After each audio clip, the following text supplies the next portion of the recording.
विज्ञान एवं प्रौद्योगिकी में कुलपति वाली क्लास का बुक में अगला सरकारी स्वामित्व वाला ओवर द टॉप मंच सी स्पेस 1 नवंबर 2022 को भारत में पहली बार केरल सरकारी स्वामित्व वाला ओवर द टॉप मंच सी स्पेस शुरू करने जा रहा। सी स्पेस पर दर्शकों के पास फिल्में, लघु फिल्म और वृत्त चित्र देखने पर का विकल्प होगा।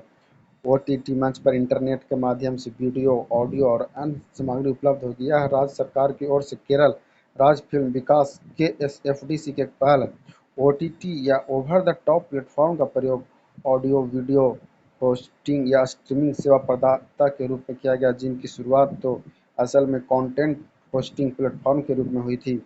कलाम 100 5 मई 2022 को भारत में पहले निजी तौर पर निर्मित रॉकेट विक्रम-1 के तीसरे चरण का सफल परीक्षण किया गया। पूर्व राष्ट्रपति एपीजे अब्दुल कलाम के नाम पर विक्रम-1 के तीसरे चरण के टेस्ट को कलाम 100 नाम दिया गया। यह परीक्षण नागपुर में अंतरिक्ष क्षेत्र के स्टार्टअप स्काई रूट एयरोस्पेस द्वारा किया गया था। यह परीक्षण कक्षायान विक्रम-1 के विकास के लिए एक प्रमुख मील का पत्थर है। यह रिकॉर्ड प्रणोदक लोडिंग और फायरिंग अवधि के साथ सर्वश्रेष्ठ चरण था, जो कि भारतीय निजी क्षेत्र में पूरी तरह से डिजाइन और निर्मित किया गया अब तक का सबसे बड़ा रॉकेट चरण है। विक्रम-1 एक छोटा प्रक्षेपण यान है जो 500 किलोमीटर की ऊंचाई पर 225 किलोमीटर तक के पेलोड को अंतरिक्ष में लॉन्च करने में सक्षम है तथा इसका उद्देश्य छोटे उपग्रह को प्रक्षेपित करना है। इस प्रक्षेपण यान का नाम विक्रम साराभाई भारतीय अंतरिक्ष कार्यक्रम के जनक के नाम पर जाना गया है। स्वदेशी हाइपरलूप प्रणाली भारतीय रेलवे में स्वदेशी हाइपरलूप प्रणाली विकसित करने के लिए भारतीय प्रौद्योगिकी संस्थान मद्रास आईआईटी मद्रास के सहयोग करेगा। रेल मंत्रालय आईआईटी मद्रास में हाइपरलूप टेक्नोलॉजी के लिए उत्कृष्ट केंद्र स्थापित करने में भी मदद करेगा। इस केंद्र का नाम आईआईटी मद्रास द्वारा अपने मौजूदा रेलवे अनुसंधान केंद्र सीआरआर के माध्यम से किया जाएगा। इस परियोजना के लिए आईआईटी मद्रास को भारतीय रेलवे से 8.34 करोड़ रुपये का वित्त पोषण प्राप्त होगा। आईआईटी हाइपरलूप सिस्टम के लिए पॉड, ट्यूब और ट्रैक के लिए डिजाइन प्रलेखन देने के लिए जिम्मेदार होगा। पॉड प्रोटोटाइप और वैक्यूम ट्यूब के लिए परीक्षण और प्रदर्शन डेटा वितरण भी आईआईटी मद्रास द्वारा किया जाएगा। भारतीय राष्ट्रीय अंतरिक्ष संवर्धन और प्राधिकरण केंद्र 10 जून 2022 को भारतीय नरेंद्र मोदी ने अहमदाबाद, गुजरात के बोपल में भारतीय राष्ट्रीय अंतरिक्ष संवर्धन और प्राधिकरण केंद्र के मुख्यालय का उद्घाटन किया, जिसे जून 2020 में केंद्रीय कैबिनेट से मंजूरी प्राप्त हुई थी। इन स्पेस एक नोडल एजेंसी होगा जो खगोलीय गतिविधियों और गैर सरकारी निजी संस्थानों को अंतरिक्ष से जुड़ी सुविधाओं के उपयोग की अनुमति देगी।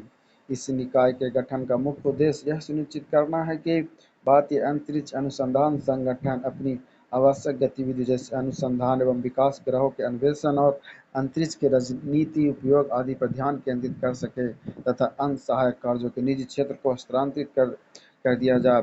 पीएसएलवी C-53 बाई डीएसईओ 30 जून 2022 को भारतीय अंतरिक्ष अनुसंधान संगठन इसरो ने श्रीहरिकोटा के सतीश धवन स्पेस सेंटर से पीएसएलवी C-53 डीएसईओ मिशन को सफलतापूर्वक लॉन्च किया गया।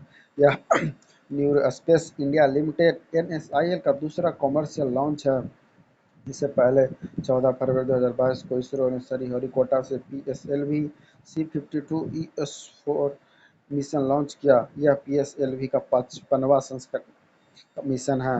इस रॉकेट के माध्यम से बेंगलुरु स्थित Digantara robust engineering proton fluence meter, proton dosimeter payload, Dhruva Space satellite orbital deployer भेजा गया।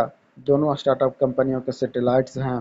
44.4 मीटर ऊंचे पीएसएलवी C-53 रॉकेट में इन दोनों के अलावा 3 और सैटेलाइट होंगे। ये रॉकेट सैटेलाइट को धरती की भूमध्य रेखा से 570 किलोमीटर ऊपर की कक्षा में तैनात करेगा। पीएसएलवी C-53 के तहत सिंगापुर की 3 सैटेलाइट डीएसईओ NEUSAR स्कूप-1 को लॉन्च किया। डीएसईओ सैटेलाइट NEUSAR सैटेलाइट दोनों ही सिंगापुर के हैं। NEUSAR सिंगापुर का पहला कॉमर्शियल सैटेलाइट है जिसे SAR पेलोड लगा है। ये दिन और रात में किसी भी मौसम में तस्वीर लेने में सक्षम है। DSEO सैटेलाइट 365 किलोग्राम का है, जबकि NEUSAR सैटेलाइट 155 किलोग्राम का है। स्कूप वन करीब 2.8 किलोमीटर वजनी इस सैटेलाइट को सिंगापुर की नैन योंग टेक्नोलॉजिकल यूनिवर्सिटी ने बनाया। DSEO सैटेलाइट आपदा राहत में मदद करेगा। स्कूप वन सिंगापुर के छात्रों द्वारा बनाया गया पहला स्टूडेंट सैटेलाइट है। GSAT-24 successfully launched. 23 जून 2022 को भारतीय अंतरिक्ष अनुसंधान संगठन इसरो ने अपनी वाणिज्यिक शाखा neuro space India limited (NSIL) के लिए बनाए गए संचार उपग्रह GSAT-24 का फ्रेंच गुयाना के कोउरू से सफल प्रक्षेपण किया गया। फ्रांसीसी कंपनी एरियन स्पेस द्वारा संचालित एरियन 5 रॉकेट के द्वारा GSAT-24 को उसकी निर्धारित भू-स्थिति कक्षा में सफलतापूर्वक स्थापित किया गया। डायरेक्ट टू होम सेवा प्रदाता कंपनी टाटा प्ले को इस संचार उपग्रह की पूरी क्षमता का उपयोग करने की स्वीकृति दी गई। संपूर्ण मिशन पूरी तरह से NSIL द्वारा वित्त पोषण है। GSAT-24 उपग्रह 24KU ब्रांड वाला एक संचार उपग्रह है जिसका वजन 4180 किलोग्राम है। यह डायरेक्ट टू होम DTH सेवा संबंधी जरूरतों को पूरा करेगा तथा अखिल भारतीय कवरेज मुहैया कराएगा। Zircon missile. जून 2022 में रूस ने अपनी हाइपरसोनिक क्रूज मिसाइल जिरकॉन का बैरेंट्स सागर में सफल परीक्षण किया। परमाणु हथियार ले जाने में सक्षम इन मिसाइल के श्वेत सागर में 1000 किलोमीटर से थोड़ी ज़्यादा दूरी पर मौजूद टारगेट को सटीकता से नष्ट किया। हाइपरसोनिक मिसाइल आवाज़ की गति से 9 गुना तेज यात्रा कर सकती है। जिरकॉन हाइपरसोनिक क्रूज मिसाइल को पनडुब्बी, जंगी पोत या जमीनी लॉन्चर से दागा जा सकता है। विश्व के सबसे बड़े जीवाणु की खोज। वैज्ञानिकों ने कैरेबियन मैंग्रोव दलदल में विश्व के सबसे बड़े जीवाणु की खोज की है। यह जीवाणु कैरेबियन द्वीप समूह के ग्वाडेलोपे मैंग्रोव में पाया गया है। इस जीवाणु को थियो मार्गरिटा मैग्निफिका नाम दिया। अधिकांशतः जीवाणु सूक्ष्म होते हैं, लेकिन यह इतना बड़ा है कि इसे नग्न आंखों से भी देखा जा सकता है। इसकी औसत लंबाई 1 इंच 1/3 भाग के बराबर पाई गई है। विश्व का सबसे तेज सुपर कंप्यूटर। विश्व के टॉप 500 सुपर कंप्यूटर की लिस्ट में अमेरिका के सुपर कंप्यूटर फ्रंटियर को विश्व का सबसे तेज सुपर कंप्यूटर चुना गया। फ्रंटियर के बाद दूसरे पायदान पर जापान का फुगाकू कंप्यूटर है। भारत का सबसे सुपर कंप्यूटर परम सिद्धि AI है, जो विश्व का 111वां सबसे तेज सुपर कंप्यूटर है। INS गोमती। 28 मई 2022 को भारतीय नौसेना ने 34 वर्षों की सेवा के बाद गोदावरी श्रेणी के निर्देशित मिसाइल पोत INS गोमती को मुंबई के नेवल डॉकयार्ड में सेवा मुक्त कर दिया। INS गोमती का नाम गतिशील नदी गोमती से लिया गया और 16 अप्रैल 1988 को तत्कालीन रक्षा मंत्री KC पंत द्वारा बॉम्बे के मझगांव डॉक लिमिटेड में से कमीशन किया गया। Godavari class guided missile frigates का तीसरा जहाज INS गोमती कार्य मुक्त किए जाने के समय पश्चिमी बेड़े का सबसे पुराना पोत है। हिमरस रॉकेट लॉन्च सिस्टम। अमेरिका ने यूक्रेन को उच्च तकनीकी वाली मध्यम दूरी के रॉकेट लॉन्च सिस्टम भेजेगा जिसे हिमरस के नाम से भी जाना जाता है। हिमरस ऐसे हथियार से लैस होगा जो यूक्रेन को लगभग 80 किलोमीटर 49 मील तक रॉकेट लॉन्च करने की अनुमति देगा, जबकि वास्तविक क्षमता लगभग 300 किलोमीटर है। IAF heritage centre. विभिन्न युद्धों में भारतीय वायुसेना की भूमिका और इसके समग्र कामकाज को प्रदर्शित करने के लिए चंडीगढ़ में एक विरासत केंद्र बनाया जाएगा। वायुसेना बल और चंडीगढ़ प्रशासन द्वारा संयुक्त रूप से IAF हेरिटेज सेंटर की स्थापना की जाएगी। एशिया का सबसे बड़ा लिक्विड मिरर टेलीस्कोप। उत्तराखंड राज्य में भारत का पहला और एशिया का सबसे बड़ा लिक्विड मिरर टेलीस्कोप स्थापित किया जाएगा, जिसे उत्तराखंड स्थित एक पहाड़ी देवस्थल पर लगाया गया। यह Aryabhatta Research Institute of Observation Sciences के देवल वेधशाला परिसर में 2450 मीटर की ऊंचाई पर स्थित है।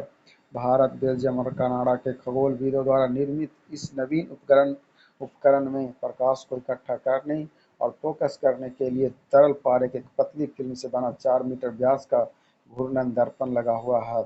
चंद्रमा का सबसे विस्तृत नक्शा। चीन की स्पेस एजेंसी CSNA ने चंद्रमा का सबसे विस्तृत नक्शा तैयार किया। इस नक्शे में चांद के सभी क्रेटर्स और आकृतियों को सटीक लोकेशन के साथ शामिल किया गया। इससे पहले अमेरिका जियोलॉजिकल सर्वे ने वर्ष 2020 में चांद का नक्शा बनाया। उस समय उस नक्शे को सबसे डिटेल्ड मैप कहा जा रहा था, जिसका स्केल 1.50 लाख था। चीन ने चांद का जो नक्शा तैयार किया उसका स्केल 1:25 लाख है। वेब ब्राउज़र इंटरनेट एक्सप्लोरर विश्व का अब तक का सबसे सफल वेब ब्राउज़र इंटरनेट एक्सप्लोरर 15 जून 2022 को बंद कर दिया गया।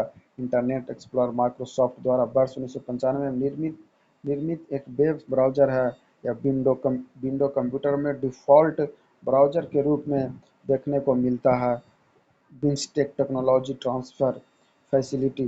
प्रधानमंत्री नरेंद्र मोदी की अध्यक्षता में केंद्रीय मंत्रिमंडल ने श्रीलंका के कोलंबो में BIMSTEC technology transfer facility (TTF) की स्थापना हेतु भारत का एक मेमोरेंडम ऑफ एसोसिएशन (MOU) को मंजूरी दी। श्रीलंका के कोलंबो में 30 मार्च 2022 को आयोजित 5वें बिम्स्टेक शिखर सम्मेलन में बिम्स्टेक के सदस्य देशों द्वारा इस बारे में हस्ताक्षर किए गए। बिम्स्टेक TDSF मुख्य उद्देश्य प्रौद्योगिकी के हस्तांतरण, अनुभवों को साझा करने और क्षमता निर्माण को बढ़ावा देकर बिम्स्टेक सदस्य देशों के बीच प्रौद्योगिकी हस्तांतरण में समन्वय, सुविधा एवं सहयोग को मजबूत करना। 6 जून 2022 को बिम्स्टेक ने अपना 25वां स्थापना दिवस मनाया। भारत का पहला डिस्प्ले फैब तेलंगाना राज्य में स्थापित किया जाएगा। यह प्रस्तावित निर्माण इकाई स्मार्टफोन, टैबलेट, कंप्यूटर और लैपटॉप के लिए अगली पीढ़ी डिस्प्ले का निर्माण करेगा। इसे भारत सरकार ने इलेक्ट्रॉनिक और सूचना प्रौद्योगिकी मंत्रालय के इंडिया सेमीकंडक्टर मिशन कार्यक्रम के तहत स्थापित किया। फुजियान विमान वाहक पोत। 17 जून 2022 को चीन ने हिंद प्रशांत क्षेत्र में अपनी नौसेना सीमा का विस्तार करने के लिए फुजियान नाम से अपना तीसरा विमान वाहक पोत लॉन्च किया। यह विमान वाहक पोत चीन का सबसे उन्नत और पहला पूर्णतः स्वदेशी रूप से डिजाइन और निर्मित कैटापोल्ट नौसैनिक पोत है।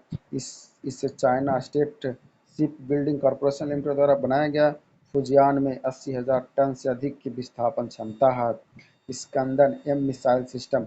रूस ने बेलारूस को स्कंदन-M मिसाइल सिस्टम हस्तांतरित करने की घोषणा की। इस मिसाइल प्रणाली के परमाणु और पारंपरिक संस्करणों में बैलिस्टिक या क्रूज मिसाइलों का उपयोग किया जा सकता है। Centre for brain research. 20 जून 2022 को प्रधानमंत्री नरेंद्र मोदी ने बेंगलुरु स्थित भारतीय विज्ञान संस्थान में centre for brain research super computing सुविधा का उद्घाटन करने के साथ ही बागची पार्थसारथी अस्पताल की आधारशिला भी रखी। बेंगलुरु विश्वविद्यालय में doctor BR Ambedkar school of economics परिसर में डॉक्टर BR अम्बेडकर की प्रतिमा का अनावरण किया। प्रधानमंत्री ने भारत के पहले वातानुकूलित रेलवे स्टेशन का उद्घाटन किया, जिसका नाम इंजीनियरिंग सर M विश्वेश्वरैया के नाम पर रखा गया। जुलजाना रॉकेट। ईरान के जुलजाना नाम का एक ठोस ईंधन वाला रॉकेट अंतरिक्ष में लॉन्च किया। यह 25.5 मीटर लंबा रॉकेट और 220 किलोमीटर के उपग्रह को ले जाने समय जुलजाना का नाम पैगंबर मोहम्मद के पोते इमाम हुसैन के घोड़े के नाम पर रखा गया। अंतरिक्ष रॉकेट नूरी। 21 जून 2022 को दक्षिण कोरिया ने दूसरे प्रयास में अपना पहला स्वदेशी रॉकेट नूरी को लॉन्च किया। दक्षिण कोरिया के विज्ञान मंत्रालय के अनुसार 3 चरणों वाला नूरी रॉकेट प्रक्षेपित होने के बाद उपग्रह को लेकर 700 किलोमीटर 435 मील लक्षित ऊंचाइयों के लिए रवाना हुआ। इस प्रक्षेपण ने दक्षिण कोरिया को अंतरिक्ष में उपग्रह स्थापित करने वाला विश्व का 10वां देश बना दिया। Subscribe my channel.